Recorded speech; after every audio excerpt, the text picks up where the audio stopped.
Quinta-feira, 18 de janeiro.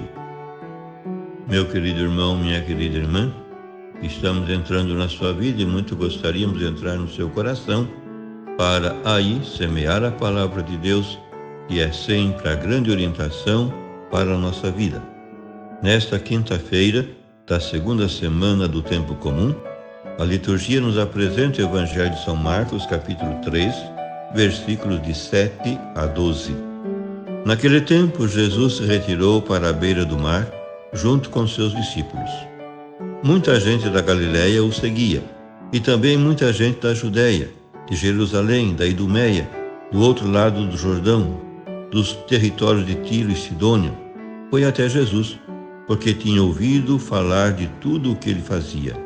Então Jesus pediu aos discípulos que lhe providenciasse uma barca, por causa da multidão, para que não o comprimisse. Com efeito, Jesus tinha curado muitas pessoas, e todos os que sofriam de algum mal jogavam-se sobre ele para tocá-lo. Vendo Jesus, os espíritos maus caíam aos seus pés, gritando: Tu és o Filho de Deus. Mas Jesus ordenava severamente para não dizerem quem ele era.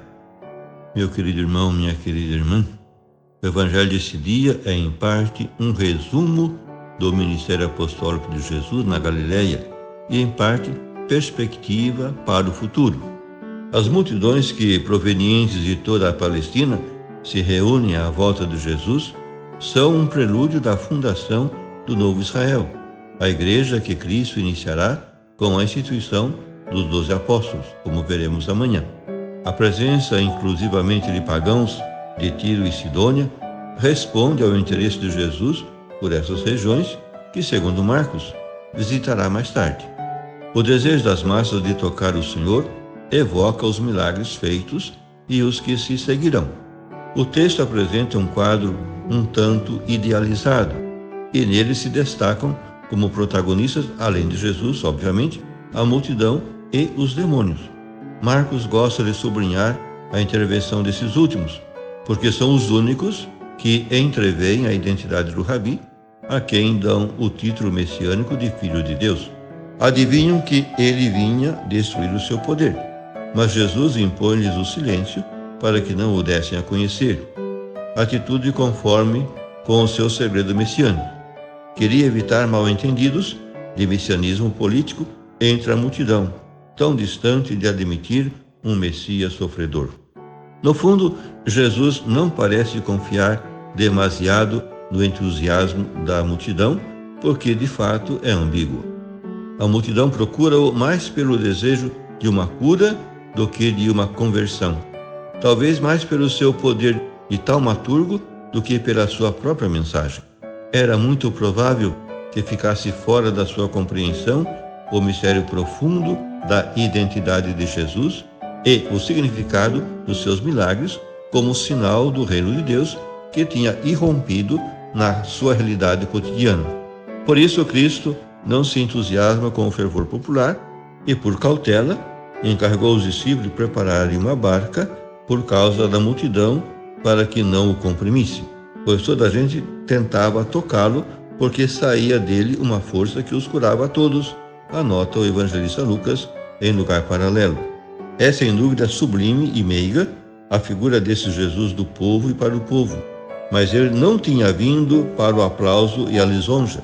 Se os doentes são curados, se os pobres são libertos das suas amarguras e a mensagem de Cristo lhes soa a alegre notícia da libertação, é sinal de que o reino de Deus chegou ao mundo dos homens, com eficácia mais que com triunfalismo.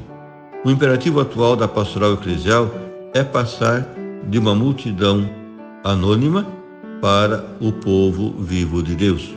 A religiosidade popular, com as suas grandes manifestações em determinados momentos e lugares, como a procissão do Corpo de Deus ou da Semana Santa, uma visita do Papa, um santuário mariano como Lourdes, Aparecida, Fátima, converte-se em fenômeno de massas.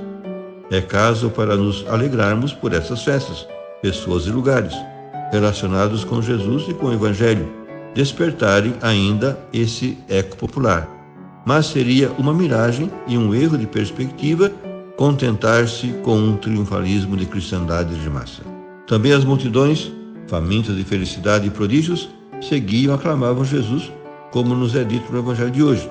Mas ele não viu nesta apoteose das multidões uma ocasião de messianismo triunfalista e ridículo, antes uma oportunidade para exercer a sua missão pastoral, compadecendo-se do povo e evangelizando as massas. Por fim, rezemos. Bendizemos o teu nome, Pai, porque Cristo venceu o poder do demônio e do pecado. Os seus milagres falam-nos do teu amor e do teu reino.